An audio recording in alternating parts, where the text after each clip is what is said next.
શું તમે પણ કેદારનાથ કે પછી બદ્રીનાથ જવાનો પ્લાન બનાવી રહ્યા છો તો થોડા રોકાઈ જાઓ, કારણ કે રસ્તાઓ ઉપર કંઈક એવું થઈ રહ્યું છે કે હજારો યાત્રાળુઓ કલાકો સુધી ફસાઈ રહ્યા છે.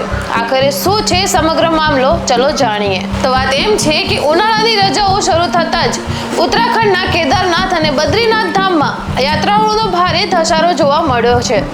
દેશના વિવિધ રાજ્યોમાંથી લોકો ચારધામ યાત્રા માટે પહોંચી રહ્યા છે, પરંતુ વધતી ભીડને કારણે અનેક વિસ્તારોમાં ભારે ટ્રાફિક જામ સર્જાયો છે, કારણ કે સ્થળોએ વાહનોની લાંબી લાઈનો લાગી ગઈ છે અને યાત્રાળુઓને પણ કલાકો સુધી રાહ જોવી પડી રહી છે. ખાસ કરીને ઋષિકેશ, રુદ્રપ્રયાગ, સોનપ્રયાગ અને જોશીમઠ તરફ જતા માર્ગ પર સૌથી વધુ દબાણ જોવા મળી રહ્યું છે અને સોશિયલ મીડિયા પર પણ ઘણા બધા ટ્રાફિક જામના વિડીયો જોવા મળી રહ્યા છે. જો તમે પણ કેદારનાથ કે પછી બદ્રીનાથ જવાનું વિચારી રહ્યા હો તો પહેલેથી જ યાત્રાનું રજીસ્ટ્રેશન કરાવી લેજો. સાથે જ વહેલી સવારે મુસાફરી શરૂ કરવી વધુ સારી માનવામાં આવે છે, કારણ કે દિવસ વધતા ભીડ અને ટ્રાફિક બંને વધી જાય છે. આ ઉપરાંત હવામાનની માહિતી પર પણ સતત નજર રાખવી જરૂરી છે.